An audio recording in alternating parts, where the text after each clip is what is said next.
जब संपूर्ण वैभव होते हुए भी प्रभु श्री राम का मन व्याकुल था, तब गुरु वशिष्ठ के ज्ञान ने उन्हें विषाद से बाहर निकाला।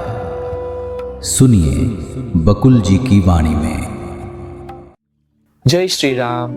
स्वागत है सभी का और आशा रखता हूं कि सभी लोग इस ज्ञान के गंगा में स्नान करते होंगे, भिगोगे होंगे।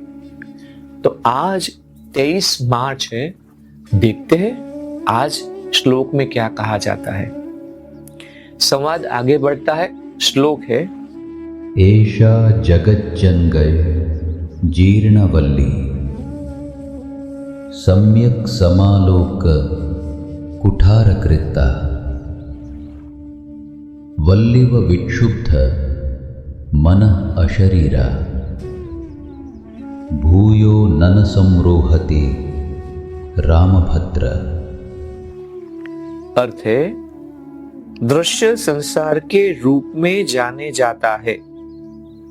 जो अनुसंधान रूपी आरे से उसकी असली जड़ को काट देता है, वह इससे मुक्त हो जाता है।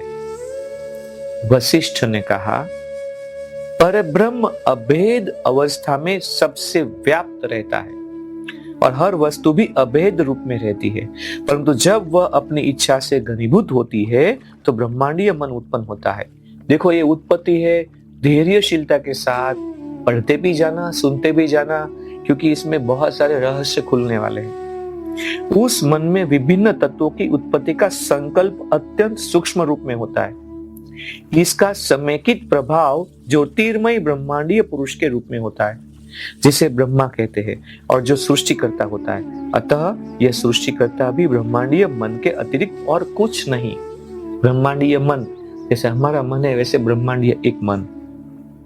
हे राम, इस ब्रह्मांड के जितने भी पदार्थ है वे उसी प्रकार परम ब्रह्म में ही उत्पन्न होते हैं, जिस प्रकार समुद्र में लहरें उत्पन्न होती है।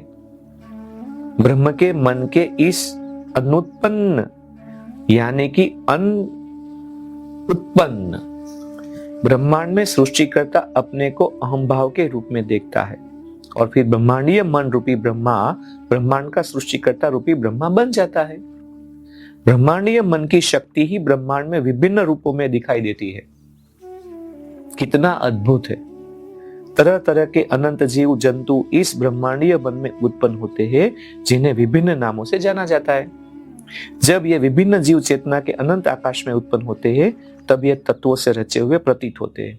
चेतना हरेक काया में जीवन शक्ति के रंग के द्वारा प्रवेश करती है, और तब शरीरों के बीज रूपायित होते हैं। ये चल भी होते हैं और अचल भी। तब एक एक का जन्म इकाई के रूप में होता है, एक एक के रूप में। हर जीव का विभिन्न शक्तियों से संयोगजन्य संबंध भी स्थापित होता है। जिस प्रकार कौवे के पेड़ पर बैठने से नारियल गिर पड़ता है, उसी प्रकार ये संयोगजन्य शक्तियां ही कारण और कार्य के नियमन को अभिव्यक्त करती है। यही विकास का उद्भव और प्राभव है। इसके उपरांत इच्छा ही इन सब का कारण होती है।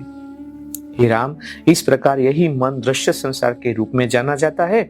जो अनुसंधान रूपी आरे से इसकी असली जड़ को काट देता है, वह इससे मुक्त हो जाता है। कुछ लोगों की समझ में यह बात जल्दी आ जाती है और कुछ की समझ में लंबे समय पर। अब आपकी पात्रता के हिसाब से आपको कैसे समझ में आया है, वो आपको देखना है। हे राम, अब मैं तुम्हें बतलाऊंगा कि कैसे इस सृष्टि के आरंभ में उत्तम, अधम और मध्यम वर्ग के जीवों का विभाजन हुआ। ये बहुत ही अच्छा है, इसे च्यवन करना बहुत जरूरी है। श्रेष्ठ आचरण वाले जीवों ने प्रथम वर्ग में जन्म लिया, यानी कि उत्तम में। वे प्रकृति से ही अच्छे अच्छे काम करने वाले हैं। ऐसे लोग कुछ ही जन्मों में मुक्ति प्राप्त कर लेते हैं। उनमें पवित्रता और प्रकाश अर्थात सत्वगुण की प्रधानता होती है। मध्यम वर्ग में वे प्राणी आते हैं जो इच्छा और क्रियाशीलता से भरपूर होते हैं। यही राजसिक है।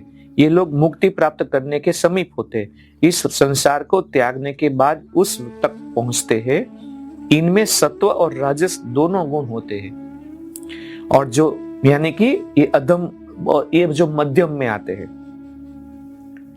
जो सहस्त्र जन्म लेने के बाद भी अंधकार में रहते हैं, जाग नहीं पाते, वे अंधकार के प्राणी तमस गुणी होते हैं। उन्हें मुक्ति प्राप्त करने के लिए लंबा समय लगता है। अनंत ब्रह्म की इच्छा के अनुसार ये जीव उसमें उत्पन्न और विलीन होते रहते। उनका आना जाना सतत चालू रहता है, ये अधम रहते हैं। तो ये उत्तम, मध्यम और अधम की जो कोटियां बताई है वो समझने जैसी है। हो सकता है कि आपको ये पूरा पाठ आज का 2-3 बार भी देखना पड़े, साथ में नीचे जो डिस्क्रिप्शन में लिखा है वो पढ़ते पढ़ते आपको सुनना है, तो ज्यादा हम समझ पाएंगे। तो आज इस मणिके को यहाँ पे विराम देते हैं, कल फिर हम मिलेंगे, तब तक के लिए जय श्री राम। इस ज्ञान यात्रा में हमारे साथ बने रहने के लिए चैनल को सब्सक्राइब करें और बेल आइकॉन दबाएं।